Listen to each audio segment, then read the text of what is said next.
안녕하세요. 저는 올해 45살이 된 중년의 남자입니다. 저는 얼마 전 아내에게 크게 배신을 당해서 아주 통쾌한 복수를 했어요. 그런데 그 내용이 평범한 내용은 아니라서 사연을 풀어볼까 해요. 저는 지금 딸이 하나 있어요. 정말 애지중지에 딸을 키우고 있고 지금에서라도 아내와 이혼을 할 수 있게 되어서 다행이라고 생각합니다. 저는 저희 아내를 25살 때 만났어요. 그녀를 처음 본 순간은 제가 다니는 회사 근처에 있는 단골 커피숍에서 아르바이트를 하고 있어서 알게 되었습니다. 저는 커피를 주문하다가 본 그녀의 미모에 반했죠. 그녀는 솔직히 연예인이라고 봐도 무방할 정도로 너무 예뻤고 몸매도 너무 완벽하다 보니 소속사에서 연락도 많이 오고 남자가 주위에서 끊이질 않았죠. 그런데 저는 지극히 평범하고 일반적인 사람이라 그녀는 저를 쳐다봐 주지도 않았고 저도 당연히 저 같은 사람을 봐줄 거라는 기대조차 하지 않았습니다. 그런데 제 성격상 한 번 꽂히면 끝까지 승부를 보는 스타일이어서 그녀에게 대시를 하기로 결정했고 끝까지 구애를 해도 그녀가 넘어오지 않는다면 깔끔히 포기를 하기로 결정했어요. 저는 매일같이 그녀가 일하는 카페로 가서 매일 똑같은 음료 2잔을 주문했고 항상 한 잔은 그녀를 주면서 맛있게 먹으라고 했습니다.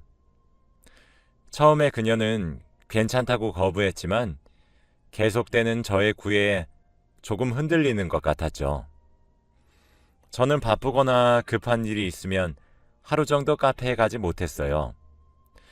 그런데 그러고 다음 날에 가니 그녀는 어제는 왜 안 오셨어요? 라며 은근히 저를 기억해주고 있다는 것을 알게 되었죠. 저는 그날 바로 그녀에게 제 전화번호를 주며 제 전화번호예요.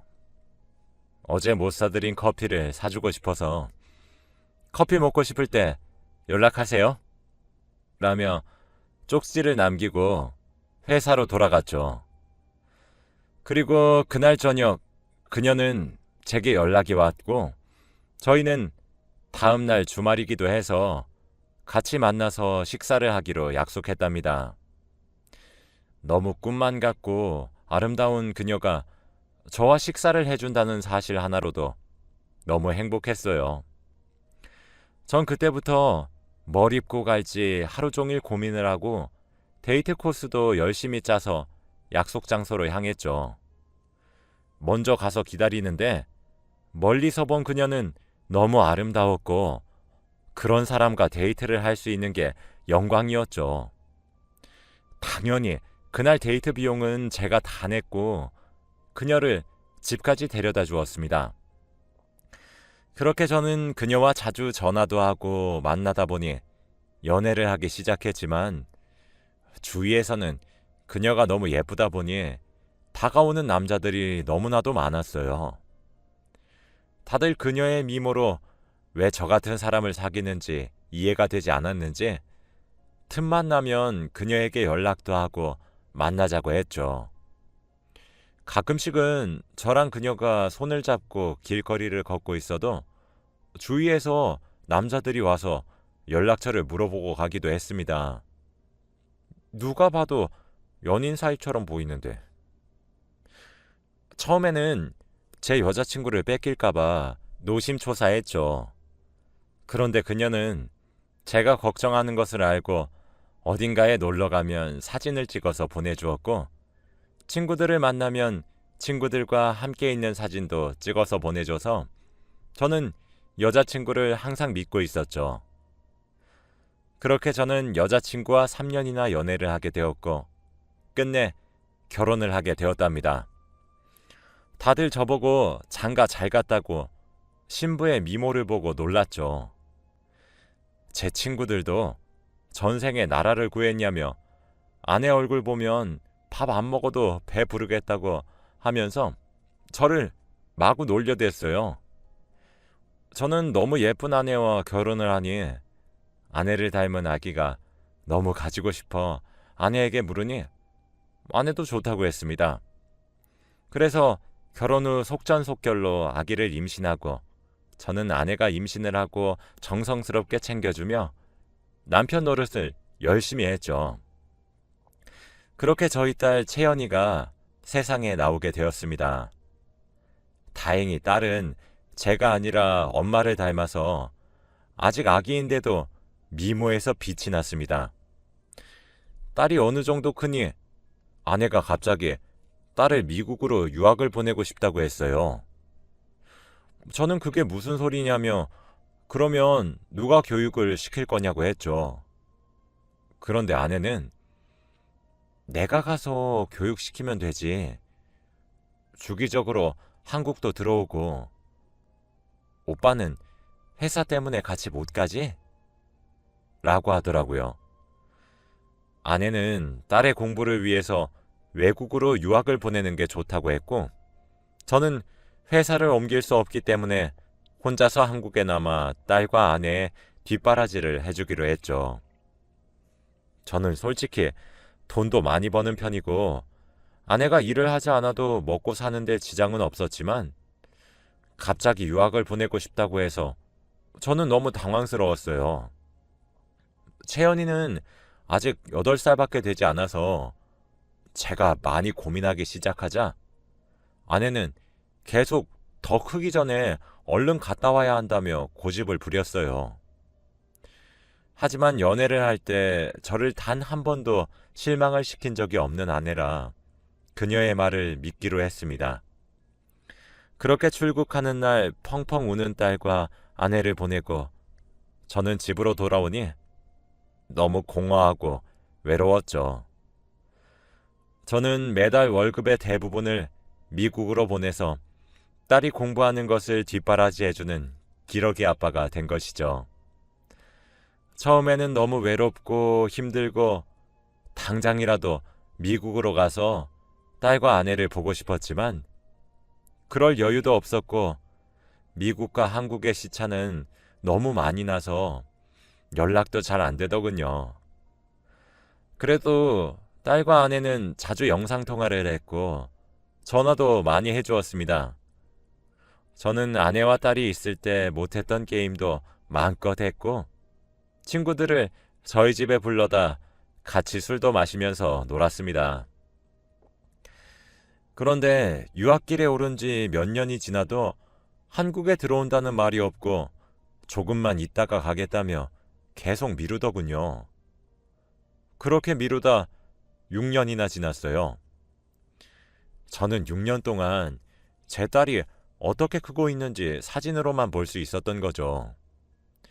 제가 아내에게 이제 채연이도 많이 컸는데 한국으로 들어오는 건 어때? 라고 물으면 아내는 미안해.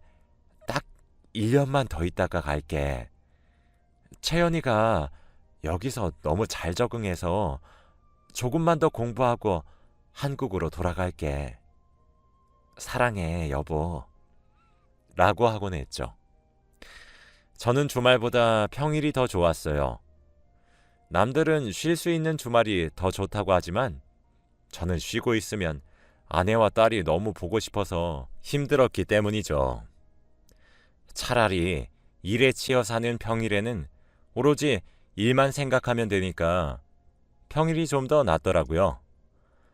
그러던 어느 날 제가 자고 있던 한밤중에 전화 벨소리가 울렸고 혹시나 아내에게 전화가 왔나 싶어서 전화를 받으니 친구였어요. 야, 너 어디냐? 나 집이지. 자고 있었는데 왜? 야, 네 아내 한국 왔어? 무슨 소리야. 아직 미국에 있지. 왜 그래? 뭐? 이상하다. 나 아까 네 아내 본 거 같은데. 에? 대체 어디서? 우리 호텔에서 봤지. 제 친구는 호텔에서 일하고 있는데 호텔 로비에서 제 아내가 다른 사람의 팔짱을 끼고 지나가고 있는 것을 목격했다고 했어요. 하지만 아내가 팔짱을 끼고 있었던 상대방은 나이가 많아 보여서 장인어른과 함께 있었다고 생각했다더군요. 그런데 가만 생각해보니 부녀 사이로는 보이지 않는 분위기라 제게 연락을 한 거였죠. 저는 제 친구에게 잘못 봤을 거라고 말한 뒤에 다시 잠에 들려고 했지만 도저히 잠이 오지 않았습니다. 전 아내에게 전화를 걸었어요. 하지만 아내는 받지 않았죠. 아니겠지 싶으면서도 설마 하는 심정으로 저는 밤을 꼴딱 지새우고 그 호텔로 달려가서 로비에서 하루 종일 기다렸어요. 그런데 정말 멀리서 아내는 어떤 할아버지의 팔짱을 끼고 걸어오더군요. 그게 6년 만에 본 아내의 모습이었습니다. 미국에 있어야 할 아내가 장인어른도 아닌 모르는 할아버지의 팔짱을 끼고 웃으며 지나가고 있었고, 저도 모르게 저는 제 몸을 숨겼죠. 그럼 제 딸은 도대체 어디에 있고 미국에서 언제 들어온 것일까요? 모든 것이 이해가 되지 않았습니다. 저는 너무 황당해서 그 자리에서 얼어버렸습니다. 그리고 바로 아내에게 전화를 했는데 통화 연결음이 길게 가더니 결국 받더군요. 여보, 지금 어디야? 어디긴, 미국 집에 있지. 그럼 채연이는? 채연이 지금 자고 있어. 왜 그래 갑자기? 진짜야? 그럼 당연하지. 내 말 못 믿어? 아니야. 알겠어. 전화를 끊은 후 저는 앞으로 어떻게 살아야 할지 너무 막막했습니다. 저는 딸과 아내를 위해서 돈을 벌고 6년 동안 헌신했는데 이렇게 되돌아오다니요. 저는 회사에 몸이 아프다 핑계를 댄 뒤 그들을 미행하기 시작했습니다. 그들은 최고급 레스토랑에 가서 맛있는 음식을 먹고 난 후 별장으로 가서 둘만의 시간을 보내더군요. 아마 돈 많은 할아버지와 바람을 피우고 있는 것 같더라고요. 그리고 할아버지도 자신의 아내 모르게 제 아내와 바람을 피우고 있었던 것입니다. 저는 참을 수 없는 배신감과 분노로 아내와 이혼을 하기로 결심했고, 이혼을 하기 위해 필요한 증거를 수집하기 위해서 사람을 시켜 그들의 뒷조사를 했습니다.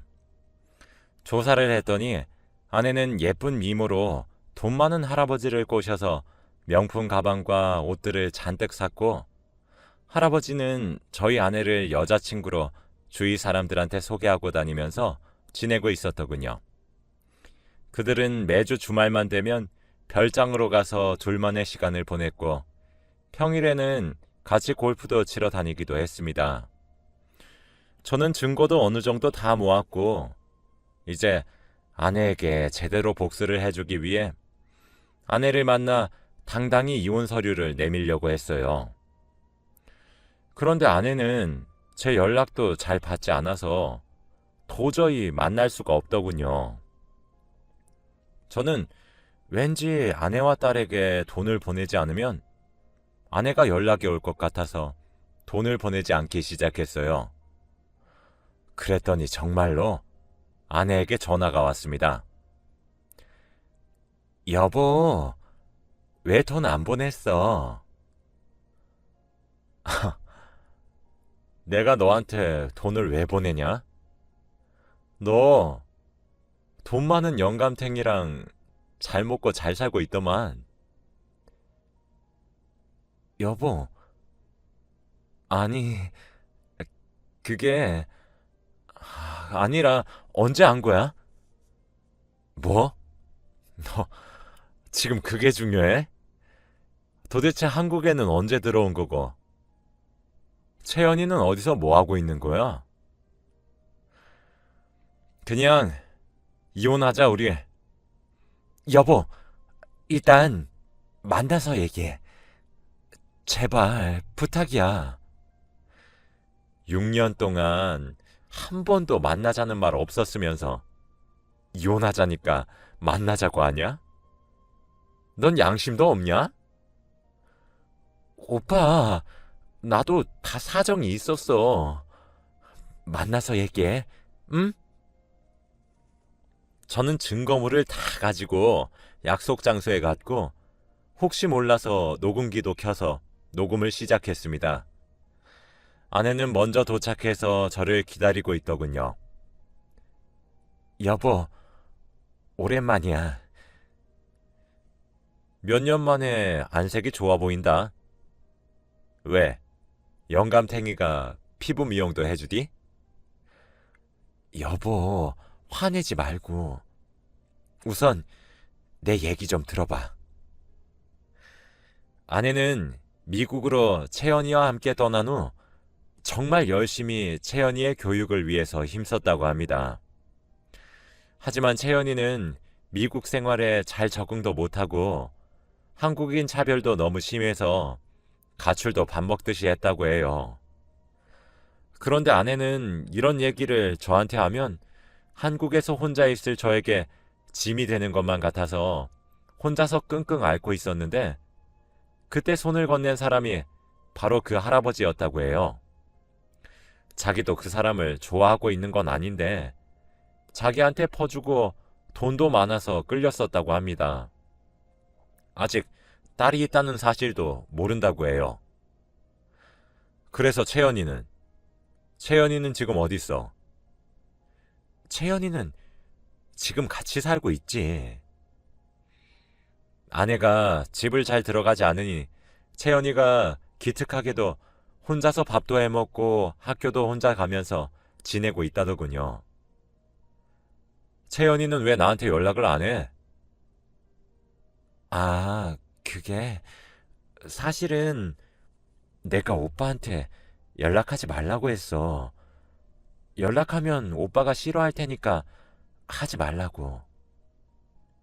미안해.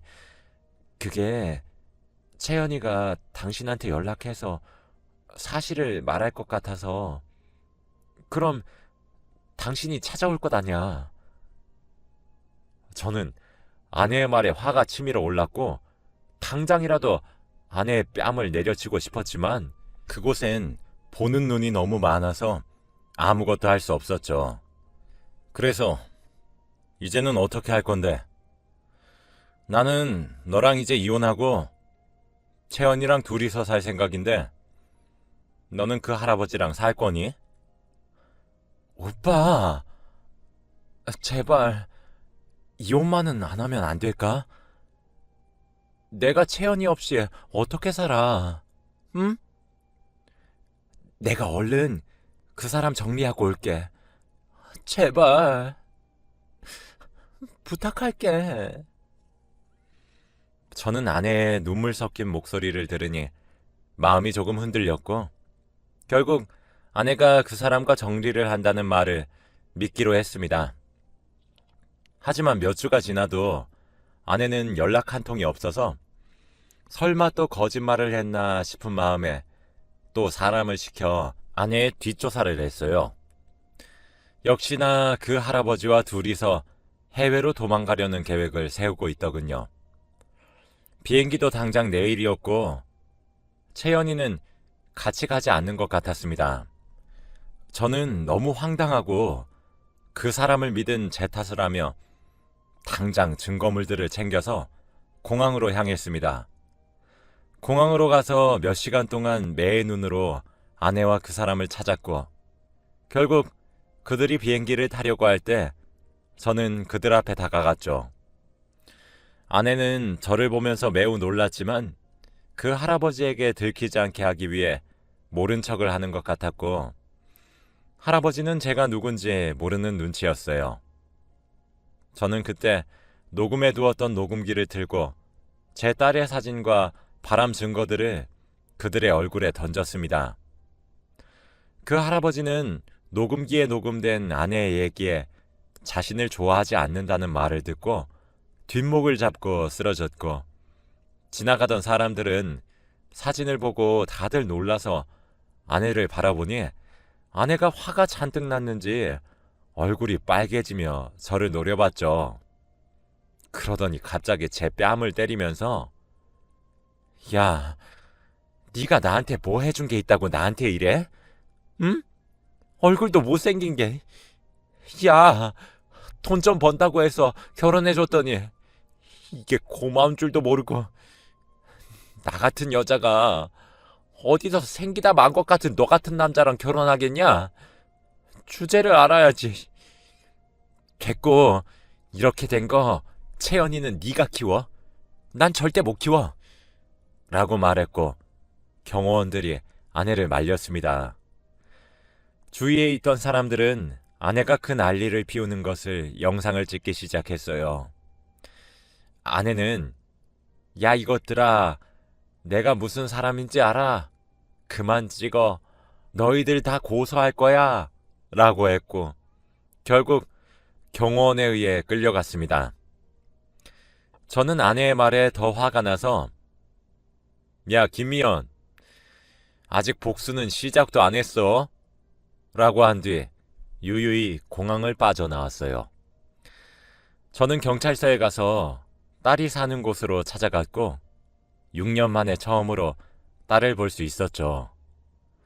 딸은 정말 많이 컸고 못 알아볼 정도로 예쁘게 성장했답니다. 학교에서 하교를 하고 있는 딸에게 다가갔고 딸은 다행히 저를 알아보는지 놀라는 눈치였죠. 채연이와 같이 근처 카페로 가서 앉아서 서로 아무 말도 하지 않았어요. 그렇게 30분이 흘렀고 주문한 음료도 다 먹어갈 때쯤 제가 먼저 채연이한테 채연아, 아빠 오랜만에 보니까 어때? 라고 물었어요. 채연이는 너무 좋아.